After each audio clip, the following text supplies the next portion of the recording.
Hello guys, welcome to my YouTube channel. তো আমি গৈ আছো এখন বিয়া। তো বিয়া আছে, তো বিয়াখন হৈছে আপোনালোকৰ সত্ৰশাল বুলি কয়।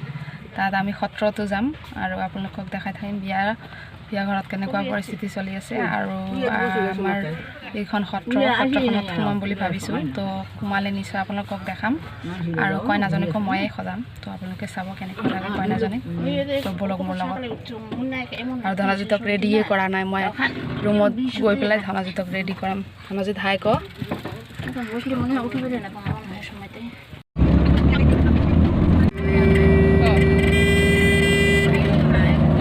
তুমি ৰেডি?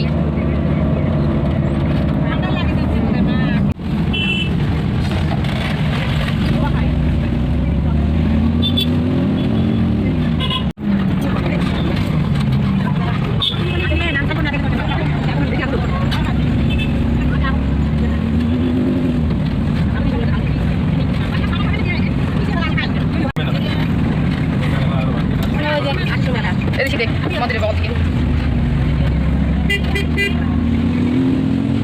হ্যাঁ এটাই সত্ৰ।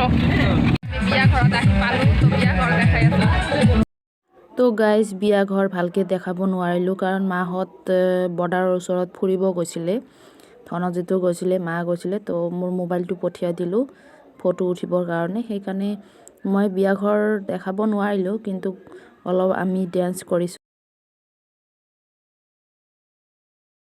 তো গাইজ কইনা সজালোঁ মই। তো কইনা সজোৱা কেনেকুৱা হৈছে নিশ্চয় কমেণ্ট কৰিব আৰু ভাল লাগিলে লাইক কমেণ্ট শ্বেয়াৰ আৰু ছাবস্ক্ৰাইব কৰি দিব। তো কইনা সজালোঁ কেনেকুৱা হ'ল, আৰু লগতে মোৰ লগত থকা ছোৱালীজনী, তাইৰো নাম লিপি, তাইকো সজালোঁ।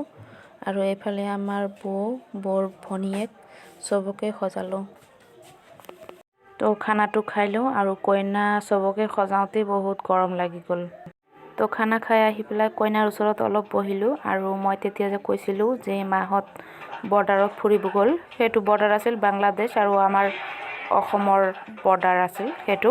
তো তাত ফুৰিব গৈছিলে।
তো গাইজ মইতো ক'লোৱে বিয়া ঘৰত আছোঁ। তো বিয়া ঘৰত ৰভাতলি তেনেকৈ দেখুওৱা নহ'ল, আমি চবে ডান্স কৰি আছোঁ। আমাৰ ধনজিতৰ পাপাই, ধনজিতে আৰু ভতিজা দাদা চবেই ডান্স কৰি আছোঁ। আৰু বহুত ৰাতি হোৱাৰ কাৰণে মই মানে বিয়া ঘৰত ৰখি গ'লোঁ।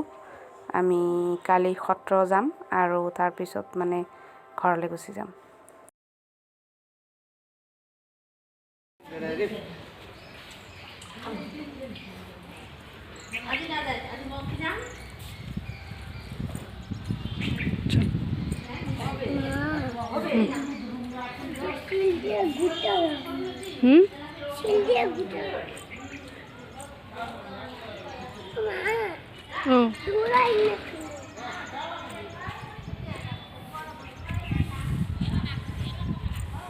আয় এদি একটা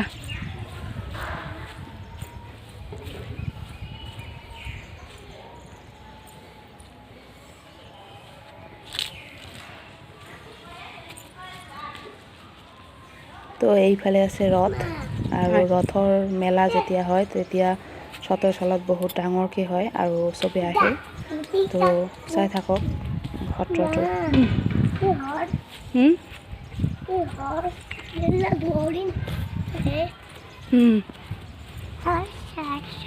যা আগত যা মই তো ভিডিঅ' কৰি কৰি যাওঁ